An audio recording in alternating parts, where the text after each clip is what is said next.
when I was in my 20s and 30s, and I saw people in their 60s and 70s, I vowed that there were certain things those people did that I would never do.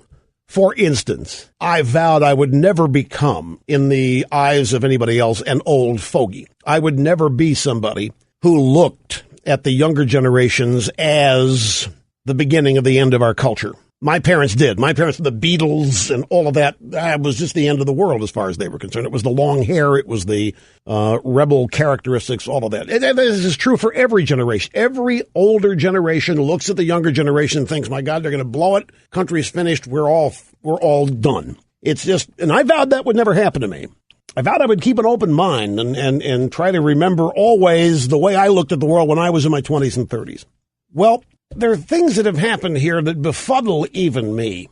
You and I'm going to take the liberty here of speaking for you, because I think this is pretty accurate when discussing most of you. You and I look at what's happening to the country, and we are a multitude of things. We're appalled, we're angry, and we're really scared. Despite every effort not to be an old fuddy-duddy, an old fogey, despite every effort to avoid falling into that trap, as I've gotten older, as I have matured and aged, I haven't been able to avoid it. It's not that the younger generations are to blame. It's not that they're at fault. It's not my point. We're losing the country right in front of our eyes. It is astounding. The transformational changes leading to actually has me depressed at times. Now, you and I see this the same way to one degree or a bunch of varying degrees. But then you realize that other people don't, and they're living it, and they don't. In what I would consider a sane, normal world, anybody from any party who had presided over this kind of not just economic destruction, but national transformation wouldn't be considered a serious candidate for re-election at any time in this nation's history. Anybody who had been in charge during these 3 years would be looking at a 30% approval number or re-elect number in what I would consider to be a sane world.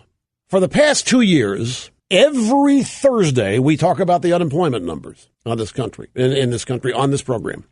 And on a Thursday of every month, we look at it in great detail because we get the number for the previous month before it's revised downward.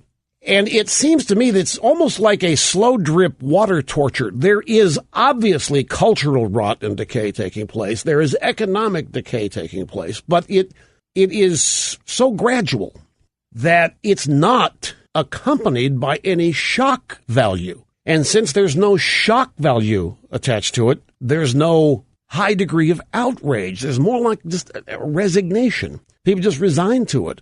Oh, we got 8.2% unemployment, new normal. It's not something about which you need to exercise and make a big change. It's just the way it is. Not for you and me. Not for you and me, but for seemingly a large part of the country. And of course, this election is going to tell us how large a part. Well, this is the great unknown. This is the great unknown question. Just how many people in this country think this is the United States of America? This is all it can be. This is it. And this is normal. And how many of them vote? When you look at 8.2% unemployment, when you look at more people going on disability than get jobs, folks, we are in uncharted territory. We now have 8 million people on disability. We have 48% of the people in this country not paying income tax. And yet, all of them, and this is important in trying to assess all this, all of these people are eating and they're not going hungry. And they all have their cell phones.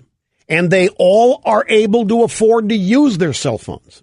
And they all have their plasma TVs, and they're all able to sign up for cable and use them, despite all of the economic malaise. Now, there's the reason for this is that we're $16 trillion in debt. We've got an administration which is happily paying for this result. There is no longer a stigma to being unemployed, a stigma to being on welfare. And so, just as we used to look at the younger generation, we who are seasoned and mature, and a little worried about what they're going to amount to because they seem to be such degenerates and reprobates. Now, instead of looking at it that way, this whole generational thing has become one view of the country versus another view of the country.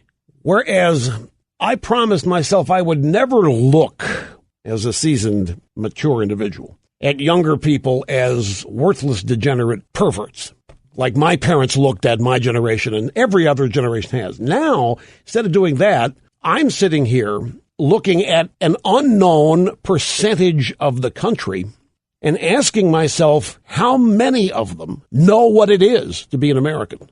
How many of them know what that means anymore? Or how many of them have a different definition of it entirely?